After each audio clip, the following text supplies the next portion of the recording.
The sound was an abomination, a high-pitched, insistent electric whine that ripped through the otherwise placid quiet of the manicured community garden.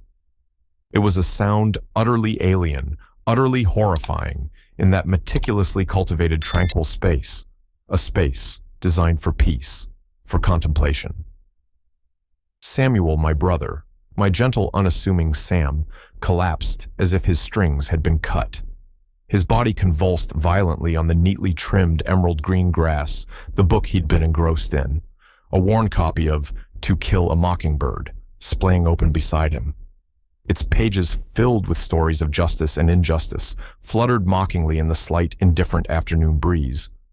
A woman clad in a quasi-official, ill-fitting navy blue polo shirt, emblazoned with a crudely embroidered Willow Creek HOA security patch, stood over him. The taser, a black and yellow harbinger of pain, was still pointed directly at Sam's prone, twitching form. Her face, as I approached, was a chilling mask of grim, almost smug satisfaction, a grotesque caricature of misplaced, petty authority. I saw it all unfold from the winding cobblestone pathway, perhaps 100 feet away. My leisurely stroll home from a particularly grueling, mind-numbing day at the office, a day spent navigating the labyrinthine corridors of state bureaucracy, was brutally, irrevocably shattered by the scene. My blood, just moments before, flowing with the weary contentment of a day's work, done ran cold, a sudden sickening iciness gripping my heart. Then, just as quickly, it boiled a scalding volcanic surge of pure, unadulterated rage. Sam. My Sam. He who wouldn't harm a fly, who found his deepest solace in the silent company of his books and the quiet, gentle rustle of leaves in the wind. What in God's name are you doing to him? My voice was a raw, ragged shout tearing from my throat, amplified by a potent cocktail of terror and fury as I sprinted towards them. My expensive leather briefcase filled with sensitive legal documents dropped unheeded to the unforgiving pavement, its contents spilling like secrets betrayed. The woman whose name tag I could now see read Brenda Hoskins in stark block capitals finally looked up from her victim. Her expression, initially one of triumphant control, shifted flickering through surprise, then annoyance, before finally settling into a defensive, belligerent scowl as I skidded to a halt beside Sam. He was still twitching, though the worst of the convulsions were subsiding.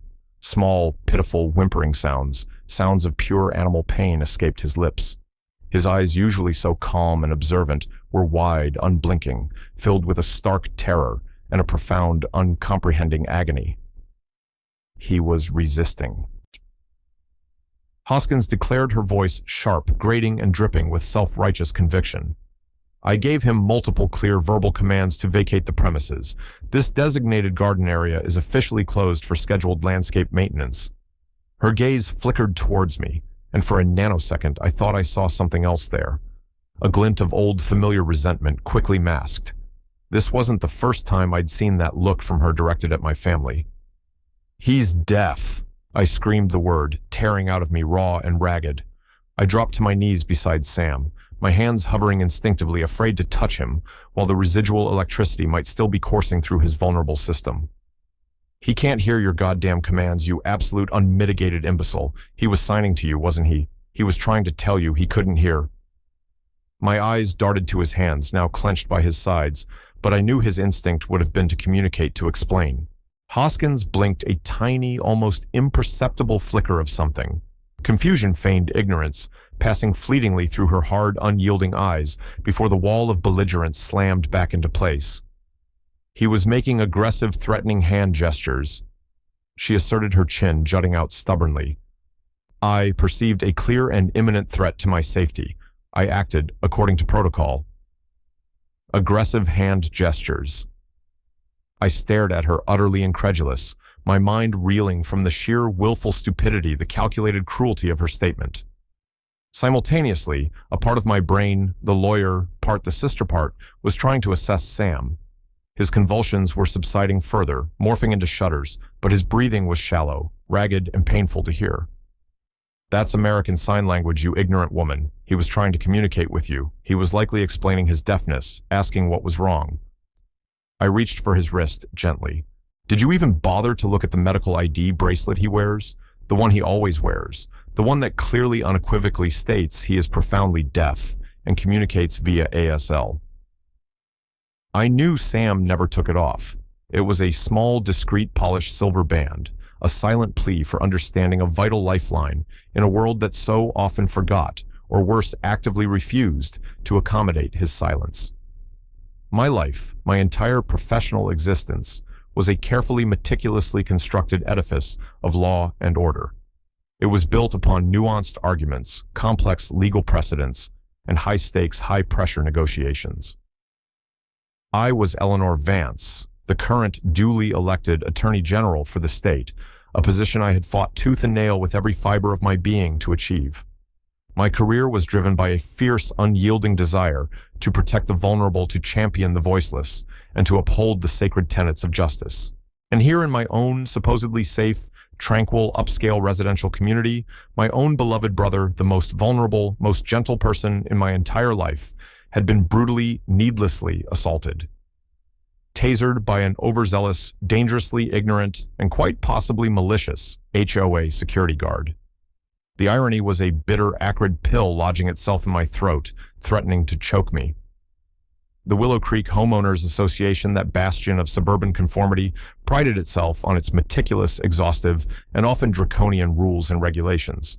It prided itself on its pristine, unnaturally green landscapes, its perfectly synchronized holiday decorations, and its unwavering, almost fanatical commitment to maintaining community standards. Brenda Hoskins, in her ill-fitting uniform and with her taser, was the very embodiment of that rigid, unforgiving ethos, cranked up to an almost pathological, dangerous degree. This wasn't our first encounter with her particular brand of officiousness. We'd had minor, irritating run-ins before, always over some trivial, absurdly perceived infraction. There was the incident with Sam's small, gentle terrier Buster, who allegedly relieved himself a few inches outside the vaguely designated pet relief area. Then there was the time Sam had been meticulously trimming the rose bushes that bordered his small private patio, apparently violating some obscure unwritten landscaping bylaw regarding unauthorized plant alteration. Each time Sam, bless his patient heart, had tried to explain to sign to bridge the communication gap. And each time Hoskins, with her booming voice and impervious attitude, had steamrollered over him with verbal warnings. He couldn't hear directives. He couldn't comprehend, leaving him bewildered, frustrated, and increasingly anxious about even stepping outside his own door. I'd usually stepped in at that point, a polite but firm word to Hoskins, a calming, reassuring hand for Sam, managing to smooth things over, to de-escalate her manufactured crises. I'd always attributed her behavior to a potent combination of ignorance and a petty love of her minimal authority. But this was an outrage of an entirely different magnitude. This felt personal. This felt like something darker. I remembered with a sudden, chilling clarity the stories my parents used to tell, hushed and bitter, about the Hoskins family from the old neighborhood before Willow Creek. A long, protracted, incredibly ugly dispute over a shared property line, a fence, a few feet of land. The Hoskinses, Brenda's parents, had been aggressive, unreasonable, and ultimately they had lost. My parents, always fair but firm, had prevailed legally. Brenda would have been a teenager then, old enough to absorb the bitterness, the resentment, the perceived humiliation of her family. Could this be it? Could this decades-old grudge be festering inside her, poisoning her, now directed at the next generation of Vances? The thought was sickening, making Hoskins' actions seem even more premeditated, more malicious. Her claim of aggressive hand gestures now sounded like a deliberate, cruel distortion, a calculated lie designed to inflict maximum harm. "I need an ambulance." I snapped at Hoskins, my voice cold as ice as I pulled out my phone, my fingers already stabbing at the screen to dial 911. "Now. And you—" I added, my gaze locking with hers, a silent promise of retribution in my eyes. "Are going to stay right here. You are not going anywhere." "I was just doing my job," she muttered, her voice losing some of its earlier conviction. The taser was now lowered, pointing towards the ground, a sliver of apprehension, perhaps even fear, finally creeping into her voice as she registered the depth of the cold, unyielding fury in my eyes. I followed procedure. "Phew, your job," I retorted, my voice dropping to a dangerously low-controlled snarl, does not include electrocuting deaf residents who are peacefully, harmlessly reading a damn book in a public garden, especially when you likely knew exactly who he was and that he couldn't hear you. The paramedics, blessed their swift efficiency, arrived with commendable speed, their siren a welcome sound, cutting through the unnatural tension. Their calm, professional demeanor was a stark, reassuring contrast to Hoskins' agitated, increasingly panicked defensiveness. As they carefully, gently attended to Sam, checking his vitals, asking him questions through me, to which he could only respond with distressed, fragmented signs that I quickly, tearfully translated, I watched Hoskins. She stood stiffly to one side, arms crossed tightly over her chest, attempting to project an air of detached authority that was rapidly, visibly crumbling under the weight of the situation. Other residents, drawn by the wail of the sirens and the unfolding drama, began to gather at a respectful, curious distance. Their faces, silhouetted against the late afternoon sun, were etched with concerned confusion and a dawning sense of outrage. The whispers started little insidious eddies of speculation, of rumor rippling through the growing crowd. That's Eleanor Vance's brother, the Attorney General. Hoskins tasered him. Sam was profoundly shaken, disoriented, his usual gentle composure shattered. His shoulder, where one of the taser probes had viciously struck and embedded itself, was already showing an angry, ugly red mark, the skin broken. But mercifully, the paramedics' preliminary assessment suggested no lasting critical physical damage beyond the immediate agonizing shock and pain and the injury to his shoulder. The emotional trauma, however, the sheer terror he had endured, was another matter entirely. That would take much longer to heal. The fear, raw and stark, that still lingered in his eyes when he inadvertently looked at Hoskins was a fresh knife to my already bleeding heart. Once Sam was stabilized, reassured, and being gently helped into the waiting ambulance for a more thorough checkup at the hospital, a precaution I absolutely insisted upon, my mind already cataloging potential neurological or cardiac complications, I turned my full, undivided attention to Brenda Hoskins. The local police, alerted by the paramedics, as per standard procedure in cases of assault or weapon deployment, had also arrived. 2 uniformed officers looking serious and competent. Officer, I said, addressing the senior policeman, a Sergeant Miller I vaguely recognized from community outreach events. His face was familiar, his demeanor professional. I want this woman arrested for assault, for aggravated battery, for the reckless use of a weapon against a vulnerable individual. Hoskins gasped a theatrical, indignant sound. Assault. I was acting in self-defense. He was non-compliant. He ignored my lawful commands. Non-compliant because he couldn't hear you, you despicable woman. I countered my voice, tight, strained, each word precise, and laced with contempt. He was signing, trying to tell you he was deaf. His ID bracelet confirms it. You had a taser, a weapon designed to incapacitate. He had a book. A paperback. There is no conceivable rational or legal way you could have perceived a legitimate threat to your safety. I gestured to the discarded book, its cover showing a mockingbird in flight. This was his weapon, Hoskins. This. Sergeant Miller listened patiently, his gaze shifting calmly between me, a clearly agitated and increasingly shrill Hoskins, and the small but growing curious crowd of onlookers. Ma'am, he said to me, his tone respectful but firm, we'll need to take statements from everyone involved. Standard procedure, Ms. Hoskins is an employee of the Willow Creek Homeowners Association, apparently acting in her official capacity as security personnel. An employee, I corrected my voice like chipped ice, who just tasered a deaf man for the crime of reading a book in a community garden he has every legal right to be in. Her employment status, Sergeant, does not grant her immunity from criminal charges for assault, especially not an assault as egregious and unwarranted as this. I want a full, thorough, and transparent investigation into her actions and into the policies that allowed this to happen. And you are...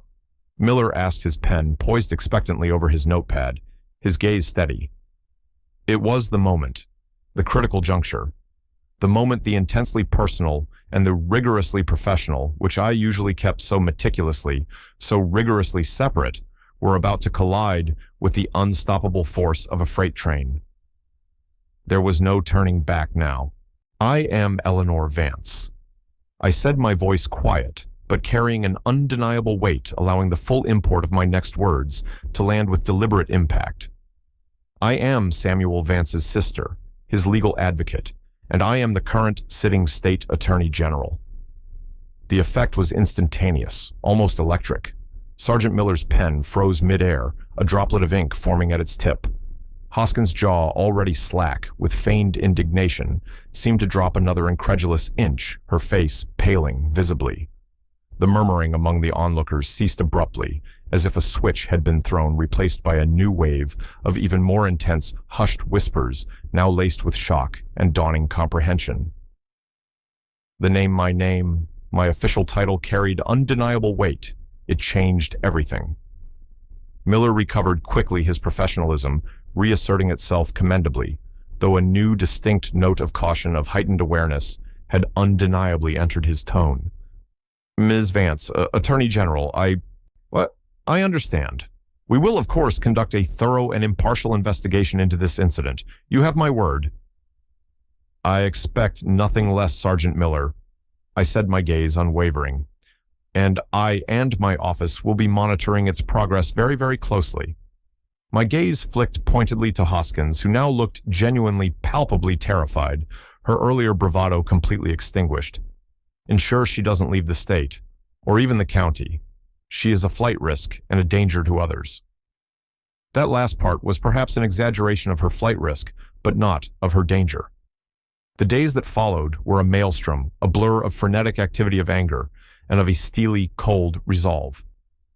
Sam was discharged from the hospital the same evening, physically sore, the taser burns on his shoulder raw and painful, but otherwise mercifully physically unharmed by the electricity itself.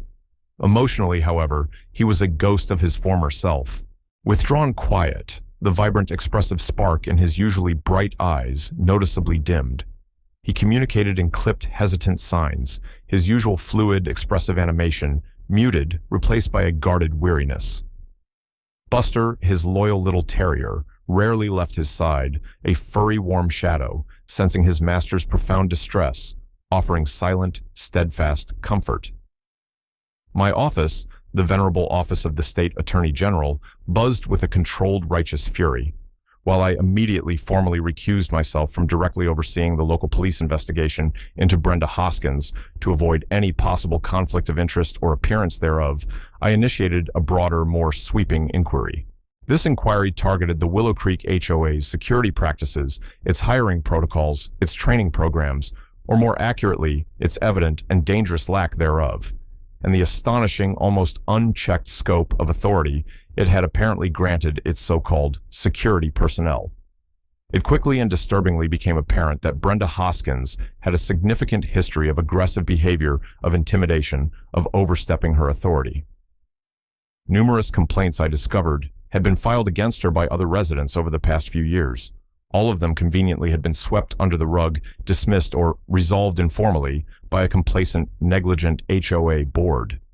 A board seemingly more interested in maintaining the illusion of tranquil property values and avoiding legal trouble than in ensuring genuine resident well-being and safety. Hoskins hadn't just been an employee, she had been their attack dog, tacitly encouraged. The HOA president, a pompous, self-important man named Arthur Davies, whose primary skills seemed to be pontification and condescension, initially tried to bluster his way through the escalating crisis. He called me directly, his voice oozing a false, sycophantic concern, expressing his deepest personal regret over the unfortunate misunderstanding that had occurred with my dear brother. Mr. Davies, I said, my voice chilled, steel devoid of any warmth cutting through his insincere platitudes, let me be unequivocally clear. Your employee Brenda Hoskins tasered my deaf brother while he was peacefully reading a book. He was actively signing to her, attempting to explain his deafness. There is no misunderstanding here, Mr. Davies. There is gross negligence. There is profound incompetence. There is willful ignorance. And there is quite simply brutality. And your homeowners association, sir, is vicariously liable for all of it. Now, see here, Ms. Vance. Davies began, his tone shifting rapidly from feigned sympathy to huffy indignation. Brenda Hoskins is a dedicated long-term employee. She has an exemplary record. She may have been a little Overzealous, perhaps, in this isolated instance, but the safety and security of our esteemed community is, and always will be, paramount. Your brother, with all due respect, was in an area that was, I am assured, clearly marked as closed for essential maintenance. He was lying, and I knew he was lying. Was it Mr. Davies? I asked, my voice dangerously soft, deceptively calm, because I have time-stamped photographs taken by police officers mere minutes after the incident showing no such maintenance signage anywhere near where Samuel was sitting. Not a single cone, not a single strip of yellow tape. Scherz. I also have Samuel's sworn written statement, corroborated by his actions and by eyewitnesses who saw him signing that he was desperately trying to explain his deafness to your dedicated employee. And of course, I have a detailed medical report complete with photographs detailing the injuries inflicted by Ms. Hoskins and her taser. The silence on the other end of the line was heavy telling, pregnant with Davies's dawning realization of the depth of the trouble he was in.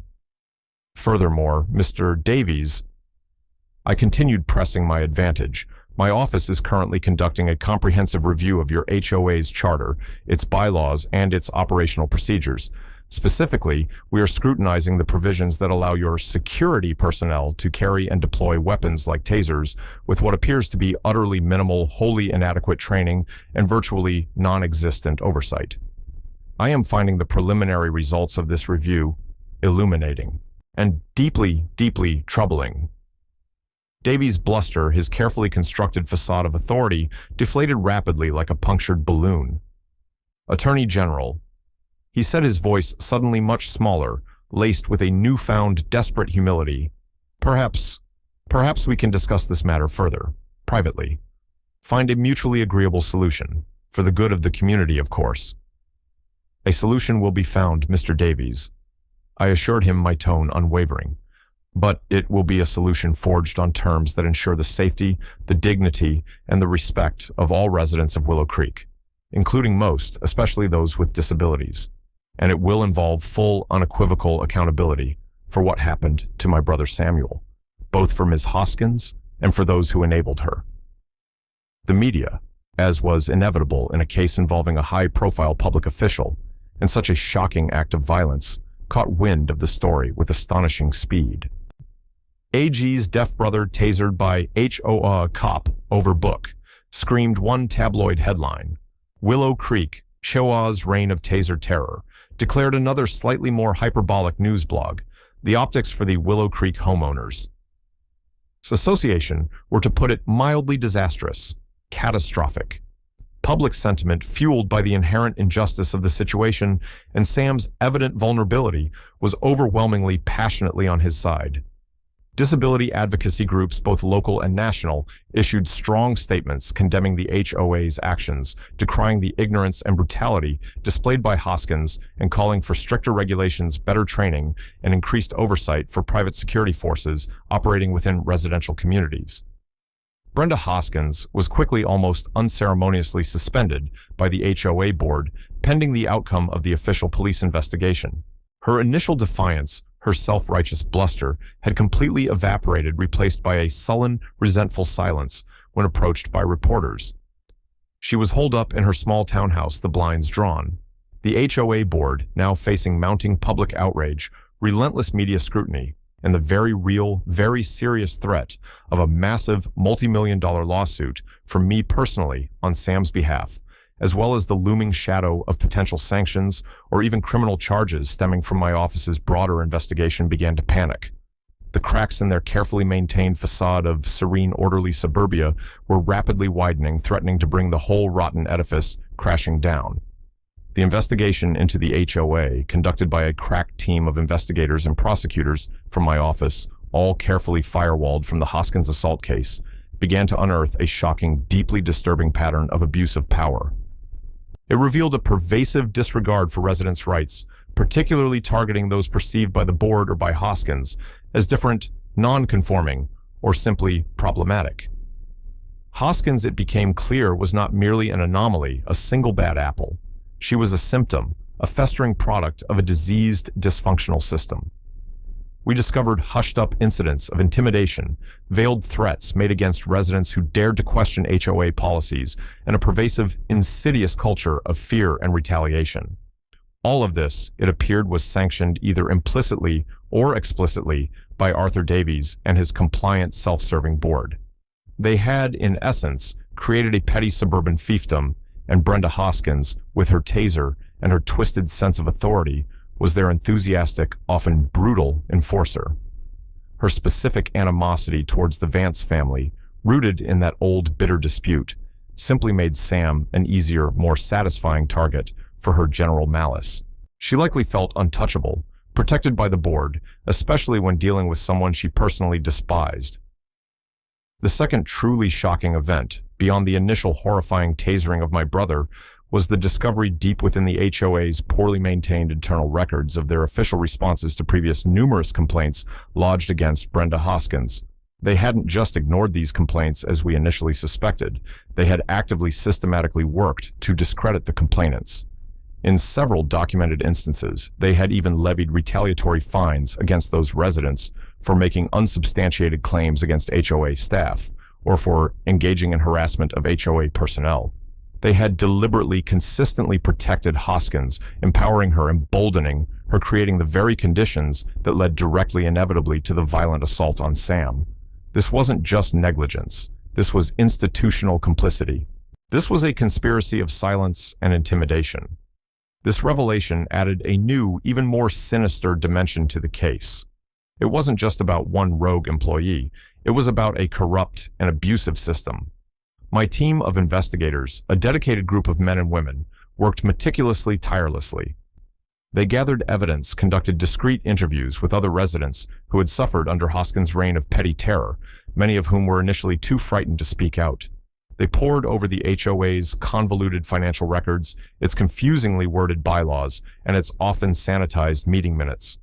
We were building an airtight case, not just against Hoskins for assault and battery, but against the HOA itself, against Davies and key board members, for systemic failures, for gross negligence, for breach of fiduciary duty, and potentially for more serious charges related to the misuse of HOA funds and the deliberate obstruction of justice. The possibility of unsealing grand jury indictments against members of the HOA board became very real, a palpable sword of Damocles hanging precariously over Arthur Davies's thinning, slicked-back hair. He started making increasingly desperate late-night calls to my private line calls I refused to take, referring him instead to the lead prosecutor on the HOA institutional review. The climax, the inevitable confrontation, approached in the form of a specially convened emergency Willow Creek HOA community meeting.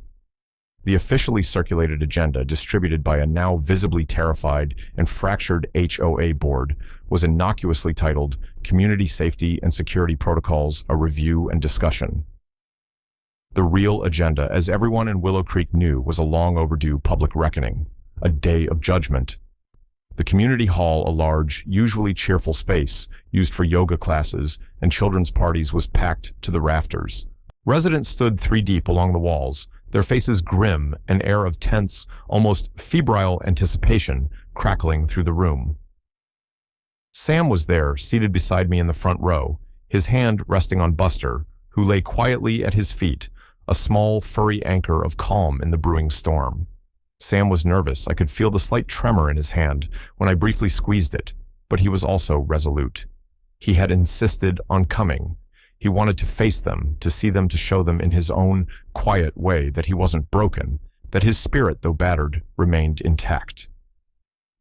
Arthur Davies, looking pale, diminished, and years older than he had just a few weeks prior, opened the meeting with a stammering, poorly delivered apology for the recent unfortunate events and the distress they may have caused. He was immediately resoundingly shouted down by a chorus of angry, impatient voices from the crowd. "Shame on you, Davies! Resign. Justice for Samuel." Then it was my turn. I didn't rise from my seat immediately. I let the ensuing silence stretch, allowing the weight of the moment to settle. My gaze swept slowly, deliberately over the assembled residents, acknowledging their anger, their frustration, their hope. Then my eyes landed hard on Davies and the other visibly uncomfortable board members seated at the long table at the front of the room. Brenda Hoskins was conspicuously tellingly absent, though her lawyer, a nervous-looking man with darting eyes, was present shuffling through a pile of papers. Mr. Davies, members of the board, fellow residents of Willow Creek. I began, my voice calm, measured but carrying effortlessly to every corner of the packed, silent room. We are here tonight not because of an unfortunate event, as Mr. Davies so euphemistically put it. We are here because of a profound systemic failure, a failure of oversight, a failure of compassion, a failure of leadership, and, most fundamentally, a failure of basic human decency. I laid out the unvarnished facts of Samuel's assault clearly, dispassionately, clinically, yet the horror of it, the sheer injustice, was palpable in the stillness of the room. I saw tears in the eyes of some of Sam's neighbors, people who knew his gentle nature. I then detailed with chilling precision the key findings of my office's extensive investigation into the HOA, the undeniable pattern of harassment and intimidation, the deliberate dismissal and discrediting of legitimate complaints, the criminally inadequate training provided to security personnel, the shocking, almost unfettered latitude given to Brenda Hoskins, a woman known to have a volatile temper, and as we now suspected, a personal vendetta. This assault on my brother Samuel, I stated, my voice resonating with conviction, was not an isolated incident, not a regrettable aberration. It was the inevitable, predictable outcome of a system and organizational culture that consistently prioritized arbitrary, petty rules over fundamental human dignity. A system that empowered bullies, that fostered a climate of fear, and that systematically turned a blind eye to the abuse of its own residents, the very people it was chartered to serve. I saw widespread nods of pained agreement throughout the hall, heard murmurs of shame, disgrace, and cover-up directed pointedly at the board members who squirmed under the collective glare. My brother Samuel Vance. I continued, my voice softening slightly as I turned to look at him, offering a small, reassuring smile, which he hesitantly returned, is a kind, gentle, intelligent man. His deafness, the fact that he cannot hear your voices, does not make him less of a person. It does not make him a threat. It simply means he experiences and navigates the world differently than some of you. And it is the absolute non-negotiable responsibility of any civilized community, and most certainly of any organization that purports to ensure safety and security, to understand, to respect, and to accommodate such differences, not to punish them, not to fear them. I paused, letting the weight of my words sink in, then delivered the crux of my message, the reason for this public accounting. As a direct result of my office's comprehensive investigation, I announced, my voice regaining its steely edge. Grand jury indictments have been prepared and are ready to be filed. Brenda Hoskins will face multiple felony criminal charges, including assault with a deadly weapon and aggravated battery, causing injury to a vulnerable adult. She will answer for her crimes in a court of law. A collective gasp, sharp and sudden, swept through the room. Davies visibly slumped in his chair, his face ashen. Hoskins's lawyer began furiously scribbling notes, his earlier composure gone. But the accountability, I declared, my voice rising slightly, does not and will not end there. The Willow Creek Homeowners Association, as an entity, as an institution, has demonstrated a pattern of gross dereliction of its duties, a willful disregard for the safety and rights of its residents, and what can only be described as culpable negligence. Therefore, my office will be formally petitioning the courts to dismantle your current security charter and operational model. It is untenable. It is demonstrably dangerous. It is rotten to its core. Suddenly, Hoskins' lawyer jumped to his feet. Attorney General, if I may, my client, Ms. Hoskins, acted under duress. She was under immense pressure from Mr. Davies and certain board members to crack down on what they termed undesirable elements and frivolous complainers. There are emails, sir, emails instructing her to be firm and promising full board support for decisive actions. He waved a sheaf of papers. She was told her job depended on her toughness. This goes far deeper than one employee. Davies looked like he was about to have a seizure. That's preposterous, he's lying, he spluttered. Is he Mr. Davies? I asked quietly, letting the accusation hang in the air. My investigators have also found interesting financial disbursements from the HOA's Security Contingency Fund. Payments that seem to coincide with certain past incidents being quietly resolved. Perhaps you'd care to elaborate on those. The room erupted. The stench of deeper corruption was now unmistakable. Davies was speechless, his face a mottled red and white. "We will work with this community." I continued overriding the hubbub, my voice now a beacon of resolute calm, to establish entirely new safety protocols. Protocols overseen by qualified accredited professionals. Protocols that prioritize de-escalation, clear communication, and unwavering respect for all residents.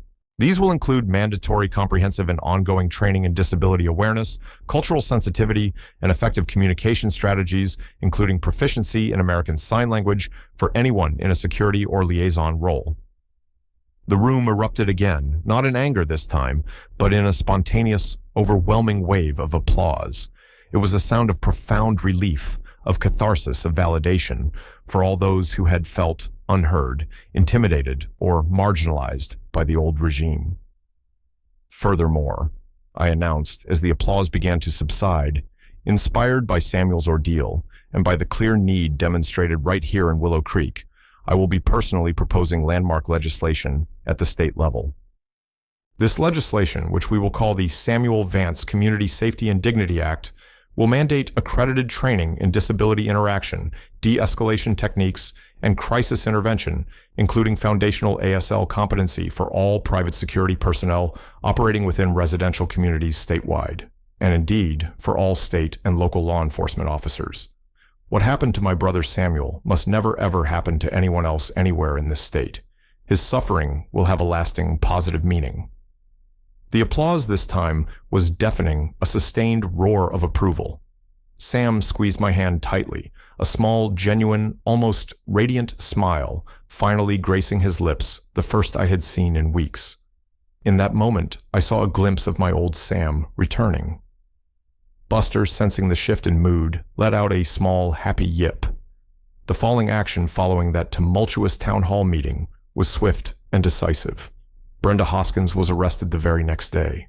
Facing overwhelming evidence, including her lawyer's desperate attempt to implicate Davies, which partially backfired by confirming her own culpability under instruction, and the damning internal HOA records, she eventually pleaded guilty to several lesser felony charges. She avoided a lengthy public trial but received a significant sentence that included a period of incarceration, extensive probation, mandatory anger management counseling, and intensive disability sensitivity training.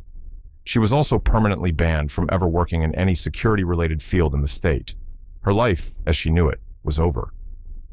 The Willow Creek HOA, under immense, unrelenting legal and public pressure, effectively imploded. Arthur Davies and the majority of the old discredited board resigned in disgrace, some facing ongoing investigations into financial mismanagement and obstruction. A new interim board composed of concerned and genuinely reform-minded residents was quickly elected. They pledged to work transparently and cooperatively with my office and the community to create a genuinely safer, more inclusive, and more respectful living environment. The Willow Creek Community Safety and Outreach Program was established within months, a model of progressive community engagement. Its focus shifted dramatically from punitive enforcement to mediation education and resident support.